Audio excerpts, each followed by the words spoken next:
What's going on, guys? My name's Theoatrix and welcome to my updated runecrafting guide. In recent times, Jagex has added a range of new training methods. In March of 2024, they added Sunfire runes, which currently bring in over 1 mil profit per hour. A few months later, Jagex introduced Aether runes, which broke metas, with XP rates nearing 500k per hour with runners. This sped up the overall time required for 99 runecrafting, where it's now possible to reach 99 in only 35 hours. Then, in November of 2024, Jagex updated the Guardians of the Rift minigame, with some quality of life improvements, overall making the minigame a smoother experience.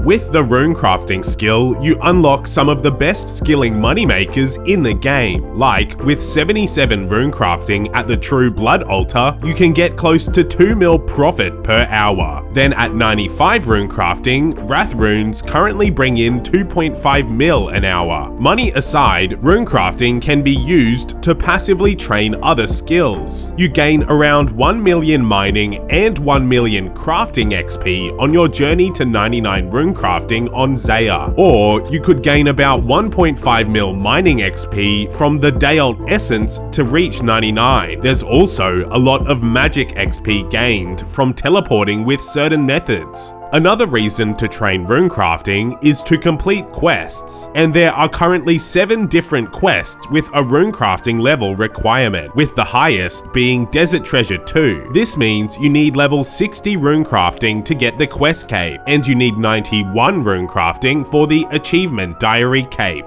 For a regular player, getting to 99 runecrafting can take hundreds of hours, but you won't need anywhere near that long to unlock the Teenage Mutant Ninja Turtles in Raid's latest crossover, partnering with Paramount. They've introduced Leonardo, Donatello, Raphael, Michelangelo, April, and Shredder to the game, available to claim until the 13th of November. This is a super nostalgic update for me, since I played a lot of TMNT on my dad's arcade machine when I was little. And with this new collab, you can kick things off with Michelangelo by logging into Raid for 7 different days, where this legendary turtle is a debuff machine. On top of that, you can fuse Donatello, a powerful support who heals your team and cuts down cooldowns. Or you can summon Leonardo, Raphael, April, and Shredder in special limited time events. And you can take on Shredder in the event dungeon to score the exclusive Chronophage gear set. If you collect all 6 legendary champions, you unlock a special bonus reward at the end too. But there's more. If you sign up through my link, you instantly get a huge starter pack with an epic champion Tayrel from the High Elves faction, who is considered to be one of the most powerful epic champions in Raid. Then, after you reach level 15, you get another starter pack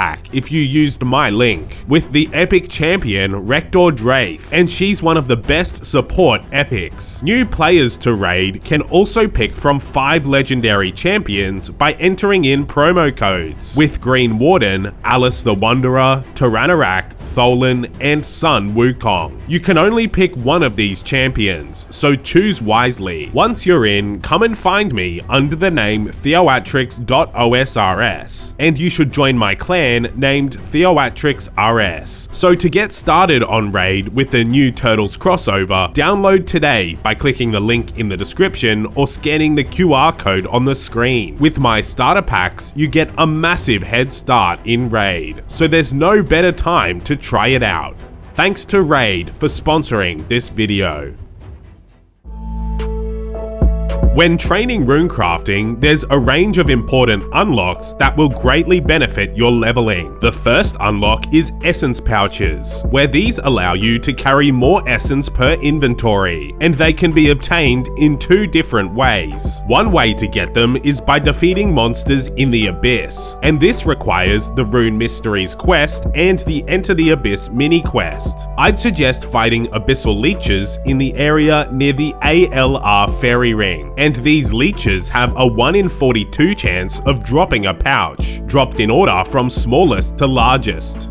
The other way to obtain essence pouches is by completing the Guardians of the Rift minigame, where you get them as a reward. When using an essence pouch, it degrades after some usage. To repair the pouches, you need to talk to the Dark Mage, located in the center of the Abyss. But with Lunar Diplomacy and 67 magic, you can cast the NPC Contact spell, which allows you to speak to the Dark Mage from anywhere to repair your pouches.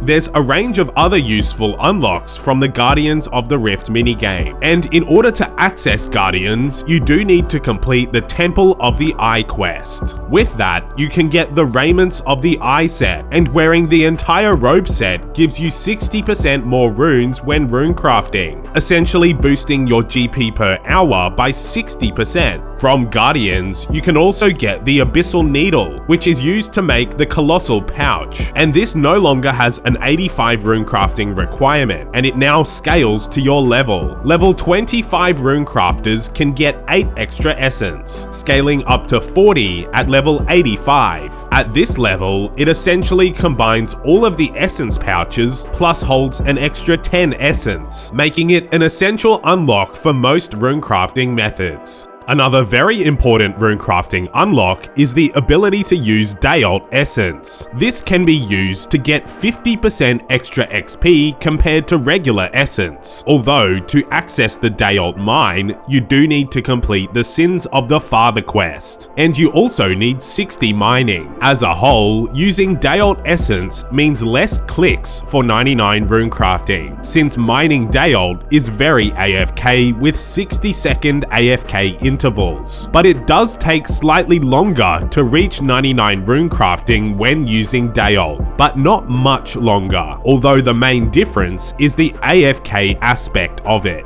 With that, you can get very high runecrafting XP rates. Like when doing solo lavas with Daeyalt, it's possible to get around 150k XP per hour. But the most efficient use of time is using Daeyalt at the Ourania Altar, since it gives more XP per essence, where it's possible to get up to 115k XP per hour. The Daeyalt Essence mine is located underneath Darkmire, and here there are 3 rocks. Only one rock is active at a time, and you can tell from the aura that is coming off the rock. Mining that rock will give you Daeyalt shards, which you then take to Norana, who converts the shards to essence and sends them to your bank. The final important unlock may just be the most important of them all, and that is quests that unlock new runes to Runecraft. There's a range of quests, like Morning's End Part 2 is required for death runes, and the Sins of the Father is required to Runecraft blood runes, but it's not required to make blood runes on Zeah.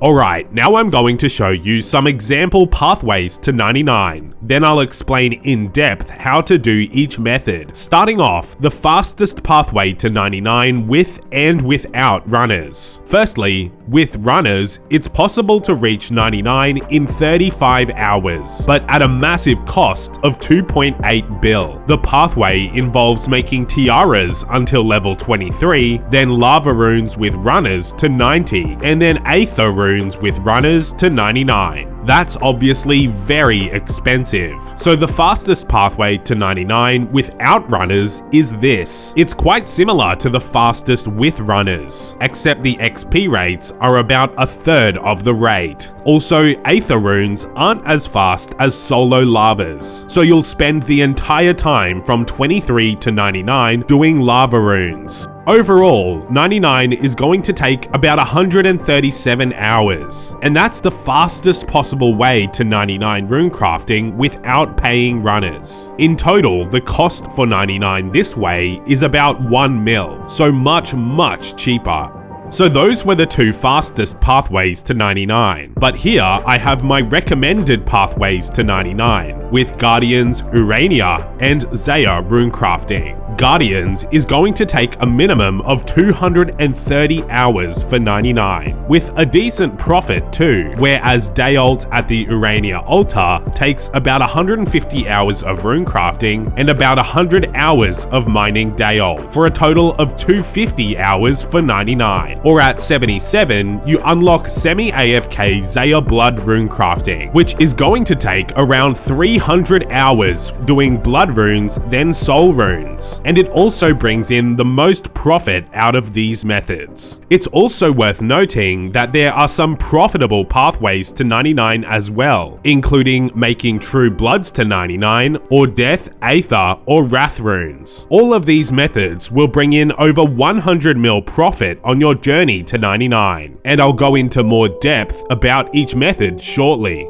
Let's circle back and talk about some low-level runecrafting methods. And the best way to train from level 1 is by questing. Completing rune mysteries, then the Enter the Abyss mini quest gets you from level 1 to 9 runecrafting. Then you need level 10 to be able to do the Temple of the Eye quest. So I would recommend completing a quest that gives an XP lamp reward, and you use that XP lamp on runecrafting. So then once you're at 10, completing the Temple of the Eye will get you from 10 all the way to 27. And it also unlocks the Guardians of the Rift minigame. However, questing isn't actually the fastest way to level up from level 1. And the fastest way is making Tiaras. Tiaras can bring in about 50k XP per hour, which is very fast for such a low level. From level 1, you can make air tiaras, which are most quickly made with a Ring of the Elements teleport. To make tiaras, you bring a regular silver tiara and a talisman to the runecrafting altar. Then you use the talisman on the altar to repeatedly create tiaras. The air, water, earth, and fire altars are all easily accessed with the Ring of the Elements teleports, and the ring can be bought off the Grand Exchange for about 500k, but once you reach level 2 runecrafting, you can also make mined tiaras, and on the Grand Exchange they sell mined altar teleport tablets, which takes you right next to the altar. So this is the fastest way to train from a low level, repeatedly making mined tiaras, although water, earth, and fire are still a decent option with the Elements ring. In terms of cost, you're going to spend 200 to 400k to get to level 23, which unlocks the next fastest method, which is lava runes.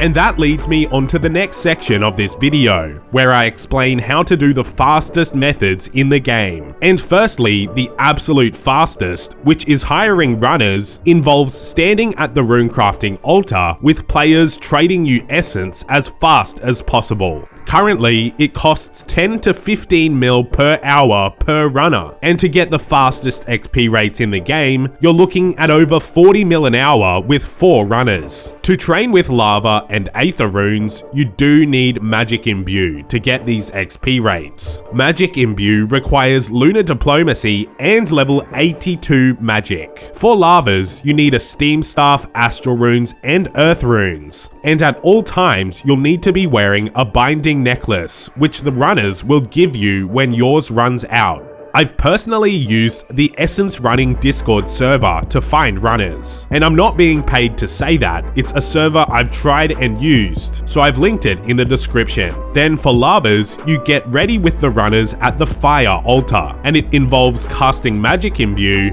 trading the runners for essence, and using the earth runes on the altar. It's strongly recommended to use the Essence Running Runelight plugin, which includes a range of helpful features. For Aether runes, you meet at the Cosmic Altar, and for these, you need Aether Catalysts plus Soul runes. And you do the same, where you trade essence from the runners, cast Magic Imbue, but this time you use the Soul runes on the altar. It's best to use 4 or 5 runners for Aether runes, otherwise you're better off going to lavas.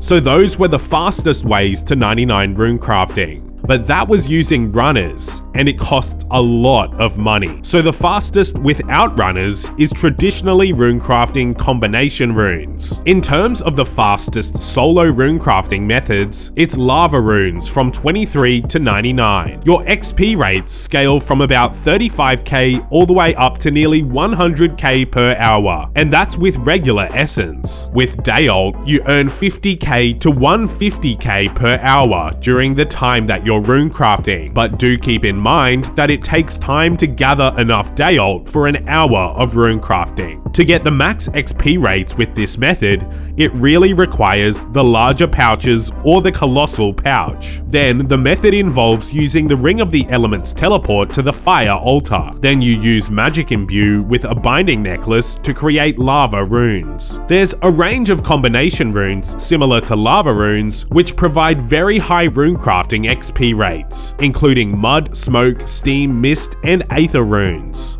Mud and smoke runes both cap out at about 84k XP per hour, and they bring in about 500k in profit as well. Steam and mist runes are a bit faster in terms of XP, and also provide even higher profit rates, where you can make 1.5 mil an hour with mist runes. Aether runecrafting nets a bit less XP, but also is very profitable.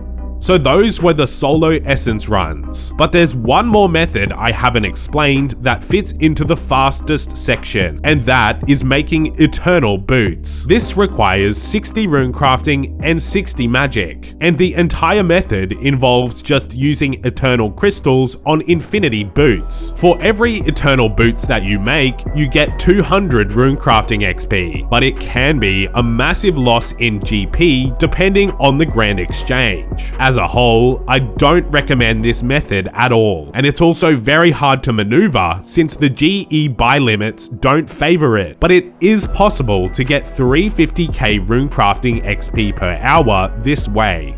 Now let's move into the next section, which is the recommended training methods to 99. And in this section, I'll talk about Guardians of the Rift, the Ourania Altar, and Zeah Runecrafting. Firstly, Guardians, and you can first partake in the minigame by completing the Temple of the Eye quest, which you'll have a minimum of 27 runecrafting once completing it. Having a high agility level can boost your overall output at Goda, or Guardians of the Rift, where having level 56 agility allows you to access the main starting rock to the east. Your mining level does not affect how fast you mine at Goda, but mining boosters like Varrock Armor or the Celestial Ring do work here. In summary, Goda is a non-combat runecrafting minigame where you help the Great Guardian seal an abyssal rift. Abyssal creatures come out of the rift and attack the Guardian, but by providing Guardian stones and shielding the Guardian, you can successfully close the rift. The main steps of the minigame involve firstly mining Guardian fragments, then you chisel those fragments into essence, then you craft the runes at the altars provided. You get elemental points for making the elemental runes and catalytic points for catalytic runes. To roll for a reward within the minigame, you need 1 elemental and 1 catalytic reward point per roll. Throughout the minigame, yellow portals will appear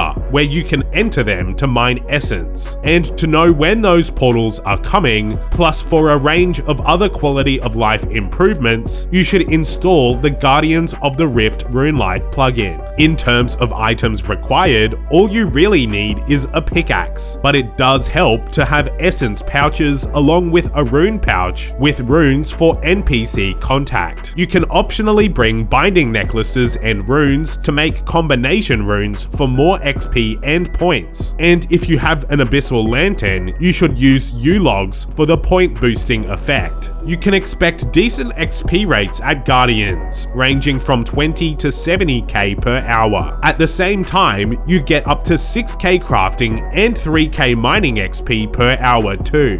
So here's a run through of the minigame. I start by taking 10 uncharged cells from the table near the entrance. Then I take a weak cell from the table and create a guardian at the piles. Then you can also grab another weak cell and go create a barrier around the guardian. Then I make my way to the eastern side and start mining the large guardian remains. And if you don't have the agility level to reach this, you should mine the smaller remains closer to the entrance. So I mine until I have around 150 guardian fragments, then make my way to the workbench. I chisel a full inventory of essence and fill my pouches while doing that. Then I run to an available altar shown by the glowing effect and click on it to enter. You ideally should choose the runecrafting altar that gives the most powerful cells, and these include fire, death or blood for the overcharged cells and nature, earth or law for the strong cells. Then I craft the runes and remember to empty my rune pouches. Then I click the great guardian in the middle to deposit my guardian stones,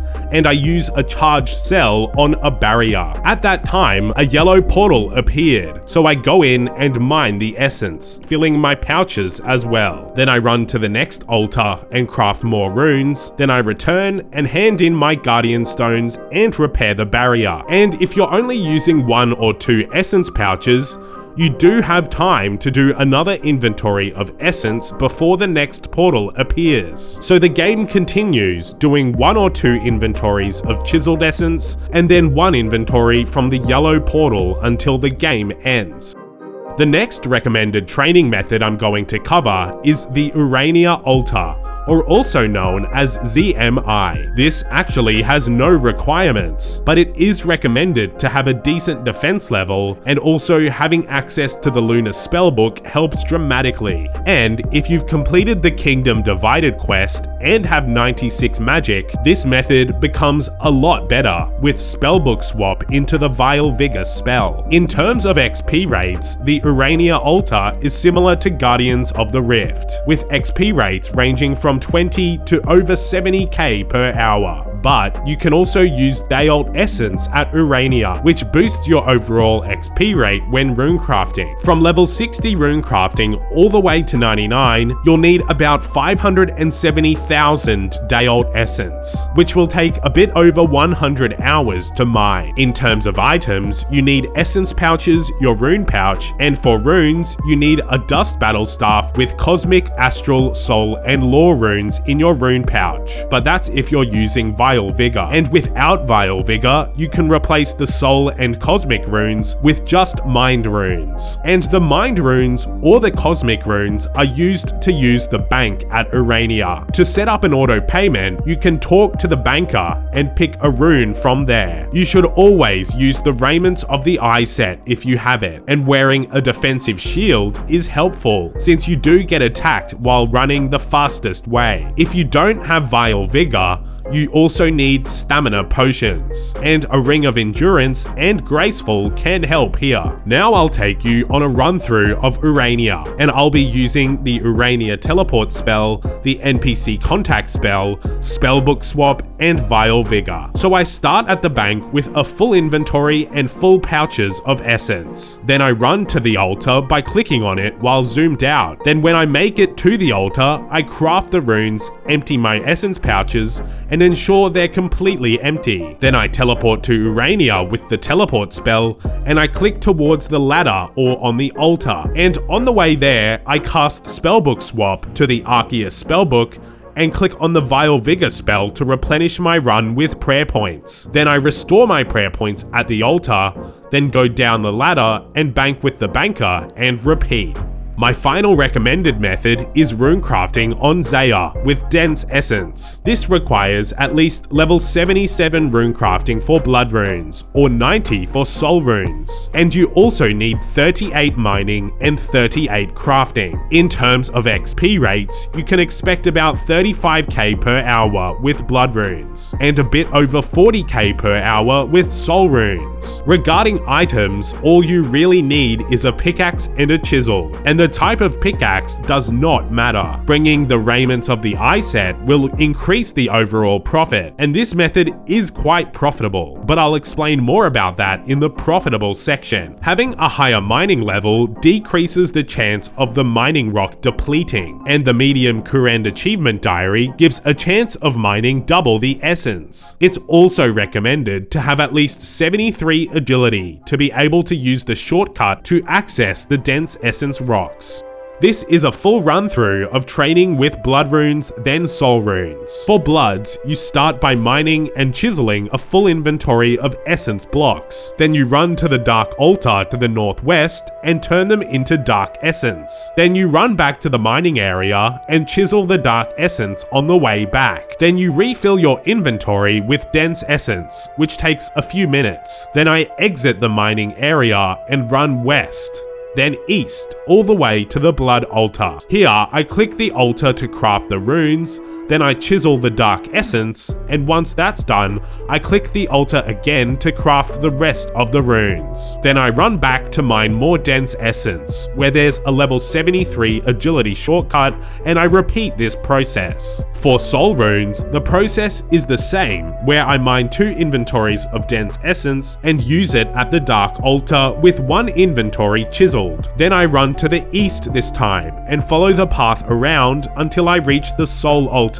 Then I craft the runes, chisel the essence, then craft the runes again, and make my way back to the mining area. Now time for the AFK section. And in this section, I'm going to explain the AFK times while runecrafting. And first, the Ourania Altar has some AFK aspects to it. After banking for more essence, you can click all the way to the altar if you have a high render distance. Or alternatively, you can trade or use an item on a player to follow them all the way to the altar. The AFK time during this is 25 seconds. Which isn't that long, but it's one of the longer AFK intervals for runecrafting. Secondly, mining Daeyalt Essence could be considered an AFK method, where you get 60 seconds of AFK time per rock. Astral Runes are similar to the Ourania Altar, where with a high render distance you can run directly to the altar from the bank. This gives an AFK interval of 30 seconds. And arguably the most AFK runecrafting method is Zeah Runecrafting, where during the dense essence mining segment, it's possible to AFK for a minute at a time, but it will sometimes be less than a minute, and sometimes over a minute, so the AFK time varies a bit.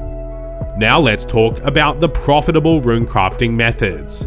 And most runecrafting methods are profitable, but it really comes down to profit and XP per hour. For these methods, it's strongly recommended to have the Raiments of the Eye set, which gives 60% more runes. Runecrafting really starts to become profitable once you reach level 77, where runecrafting blood runes at the true blood altar can get over 1.5 mil an hour. But that profit rate is only possible if you have 93 agility, or 74 agility is also helpful. Without the shortcuts, you can expect a bit under 1 mil an hour. With 82 runecrafting, you unlock double Astral Runes, which don't have any catches like an agility level, and brings in 800k profit per hour. Then at 90 runecrafting, you can start making Aether Runes, and double Nature Runes are excellent money as well. But to get the maximum profit, you do need the Achievement Diary Cape for the teleport. Once you reach level 95, you unlock the best runecrafting moneymaker, which is runecrafting Wrath Runes. These bring in 2.5 mil profit per hour, but you do need to complete Dragon Slayer 2 to be able to craft them. It's important to keep in mind that methods like Goda,